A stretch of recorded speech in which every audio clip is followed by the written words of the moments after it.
One director of schools says they've done everything they can to keep classrooms open, but changes made by state lawmakers are making that very difficult. In Tennessee, the State Board of Education is not allowing districts to have the option of hybrid or remote learning. That is, unless the governor declares a state of emergency that allows it. Now, 3 schools in our area are now closing for the next 2 days because of COVID-19. We're talking about Meigs County, Cleveland City Schools, and now Bledsoe County. Meigs County Schools says the decision is because too many students and teachers are out sick. We had all hoped that this year would be a little different, that we'd be able to get back to some semblance of normalcy, but these first few weeks have not played out that way. Now, we called 7 local state lawmakers you see on your screen right here yesterday, asking what schools should do if they can't go virtual and they don't have enough staff to open the doors. None of the lawmakers we reached out to would agree to an interview. Now, just hours after these school districts closed, Governor Bill Lee said he has no plans to allow districts to offer virtual learning for students. County schools got out early just a few hours ago, and students won't return until Monday. And the school's director said that because of certain legislative changes, some learning options won't be available. With too many teachers and students out sick, they sent teachers and students home. Not the start that the school director, Clint Baker, wanted. We had all hoped that this year would be a little different, that we'd be able to get back to some semblance of normalcy, but these first few weeks have not played out that way. And it's not just here.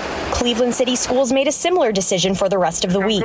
I'm hearing from directors all across the state that are experiencing the same thing that we are here in Meigs County. We're very concerned about our students. Sasha Baker has a junior at Meigs County High School and said she saw this coming. I felt surely that we were going to have problems within the first month of school, which obviously we have.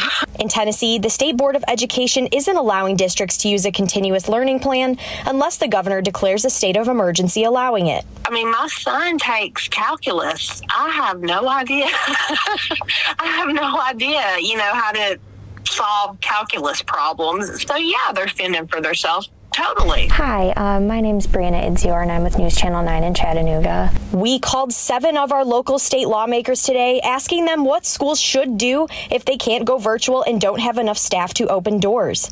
None of these lawmakers we reached would agree to an interview. I've had my own children come through our district. They all want what's best for their kids. They all want their kids healthy. In Decatur, Brianna Idzior, NewsChannel 9. And just in the last hour, Governor Bill Lee says he has no plans to allow districts to offer virtual learning for students. We don't have a plan. We don't have any plans to do that yet. We want to keep kids in school in person. Obviously, kids are leaving. There are certain kids that leave as a result of quarantine or COVID cases, but the goal is to continue to keep those schools open for those who can go in person. The Battle of Ia Drang was fought in 2 parts. First, landing zone X-ray, then on the way to another LZ Albany. 2nd Battalion of the 7th Cavalry was attacked. A young lieutenant named Bud Alley, who now lives on Signal Mountain, was there. I think we're the largest number of Purple Hearts ever awarded to one unit in the Army for one day's action. We had 289 Purple Hearts awarded that day, 155 killed. A reunion for Ia Drang Valley veterans planned for this past weekend in Chattanooga was canceled because of COVID. Bob Taylor and Ernie Savage came here anyway. Everyone there was brave, and I'll never forget those guys. Joe Galloway came to Chattanooga along with some of these veterans in 2017 to talk about the battle. This is video from one of those events at the Tivoli. I talked to Galloway and Ernie Savage in the exact same hallway where we talked this weekend. The clothes and everything were different, and we said, who the hell is that? That's a reporter, and seeing him up front like that with you when the bullets are flying made you more confident in what he, and when he reported true, whether you liked it or not. The men who fought at LZ X-Ray knew Joe Galloway, but Alley didn't join the fighting until the second part of the battle. He didn't meet Galloway until he got a call in 1991. He said, well, I'm doing a story on the Ia Drang Valley. I said, well, I don't really talk about that very much. That story turned into the New York Times bestseller We Were Soldiers Once and Young, written with General Hal Moore.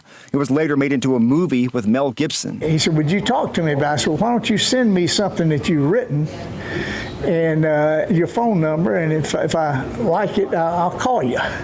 And that's how Joe and I began our friendship.